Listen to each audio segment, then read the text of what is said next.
Sabe, o chão que a gente pisa parece super sólido, né? Mas a verdade é que ele é um palco de forças gigantescas, capazes de criar montanhas e causar desastres. Nessa análise, a gente vai desvendar o que de fato move o nosso planeta. Pensa só, terremotos que colocam cidades inteiras no chão, vulcões que cospem rios de lava e tsunamis que devastam tudo pelo caminho. De onde é que vem tanto poder? Essa pergunta que deixou a ciência de cabelo em pé por séculos é o nosso ponto de partida. E o mais curioso é que a resposta não está aqui na superfície, mas sim lá no fundo, no interior do nosso planeta. É o calor que vem lá do núcleo, que alimenta um motor geológico gigantesco que molda absolutamente tudo que a gente vê. Primeiro, vamos entender por que nosso planeta é tudo menos parado. Longe de serem acidentes, esses fenômenos geológicos são, na verdade, peças de um quebra-cabeça que contam a história da dinâmica da Terra. E a primeira grande pista para resolver esse mistério não veio de nenhuma tecnologia super avançada, não. Veio de uma simples olhada num mapa mundi. Uma ideia que começou a surgir, olha só, há mais de 400 anos. Pois é, alguns observadores bem atentos, lá no século XVI ainda, repararam numa coisa muito curiosa. A costa leste da América do Sul e a costa oeste da África parecem se encaixar como duas peças de um quebra-cabeça gigante. Mas será que era só coincidência?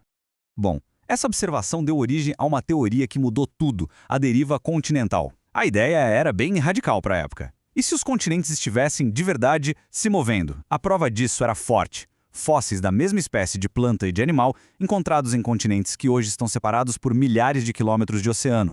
Olha só que legal essa linha do tempo, ela mostra essa viagem épica. Começamos com a Pangeia, um único supercontinente, como dá para ver aqui. Depois, ele se parte em Laurásia e Gondwana, até chegar no mapa que a gente conhece hoje. Foi uma verdadeira dança geológica que durou centenas de milhões de anos.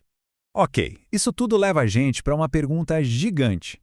Se os continentes se mexem, que força é essa tão poderosa que consegue empurrar massas de terra desse tamanho? A resposta está na teoria da tectônica de placas. Bom, a explicação começa com a casca do nosso planeta, a camada mais externa e dura chamada litosfera. É a parte de rocha que forma tanto os continentes quanto o chão dos oceanos. É onde a gente vive, mas ela não é uma peça única, não. Na verdade, essa casca sólida está toda quebrada. Imagina a casca de um ovo cozido depois que você dá umas batidinhas. Ela fica toda rachada. A litosfera da Terra é mais ou menos assim. Então, essa casca está quebrada em umas 14 placas principais, algumas enormes, do tamanho de continentes, e várias outras menores. E o mais importante, essas peças gigantescas não param quietas, elas estão sempre se movendo. Dá uma olhada aqui no mapa. A gente vê algumas dessas peças-chave, como a placa sul-americana, a placa africana e a gigantesca placa do Pacífico. É a interação entre as bordas dessas placas que basicamente desenha a geologia do nosso planeta.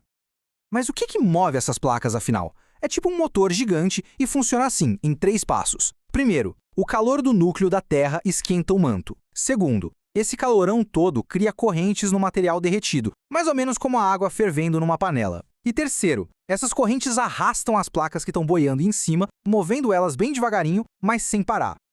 Beleza, agora que a gente já entendeu o motor, vamos ver o que acontece na prática, aqui na superfície, quando essas placas gigantescas se encontram, se separam ou raspam uma na outra. É aqui que a coisa fica interessante. Basicamente, existem 3 tipos de encontros entre as placas, como a gente vê na tabela. Nos limites convergentes, as placas batem de frente e isso cria montanhas. Nos divergentes, elas se afastam abrindo espaço e criando nova crosta. E nos transformantes, elas só deslizam uma do lado da outra, o que gera as falhas geológicas. Um exemplo perfeito de um limite convergente é esse aqui. A placa de NASA, que é oceânica, mergulha por baixo da placa sul-americana, que é continental. Nesse choque, a crosta continental amassa toda, tipo um tapete, e sobe, formando uma cadeia de montanhas absurda, a Cordilheira dos Andes. Já num limite transformante, como o da famosa falha de San Andreas, a coisa é diferente. As placas se raspam de lado. Pensa em 2 lixas gigantes tentando passar uma pela outra. Elas travam, acumulam uma tensão enorme até que escapam de uma vez. Essa escapada violenta é o terremoto. E é aí que a coisa pode ficar ainda maior. Porque quando um terremoto desses acontece lá no fundo do oceano, ele pode deslocar uma quantidade absurda de água de uma só vez. Essa energia toda não gera só um tremor. Ela cria uma série de ondas gigantescas que viajam pelo oceano a uma velocidade altíssima. Isso é um tsunami. Para medir a pancada de um terremoto, se usa a escala Richter. E aqui tem um ponto super importante, ela é logarítmica. O que isso quer dizer? Que um terremoto de magnitude 6 não é só um pouquinho mais forte que um de 5. Ele é, na verdade, 10 vezes mais forte no tremor e libera umas 32 vezes mais energia. É uma diferença brutal.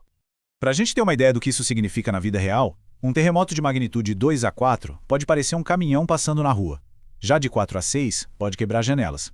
Acima de 6, a gente já está falando de danos sérios em prédios, o que mostra como o poder de destruição cresce de forma absurda a cada ponto na escala. Bom, então a gente juntou todas as peças do quebra-cabeça, né? Dos continentes à deriva, passando pelo motor das placas, até chegar nos efeitos que a gente vê na superfície. Mas qual é a grande conclusão disso tudo? A grande sacada é essa. Nosso planeta não é uma rocha morta flutuando no espaço. Ele está vivo, respirando. O chão que a gente pisa está sempre se renovando. Nova crosta nasce, onde as placas se separam e a crosta antiga é engolida e reciclada de volta para o manto, onde elas se chocam.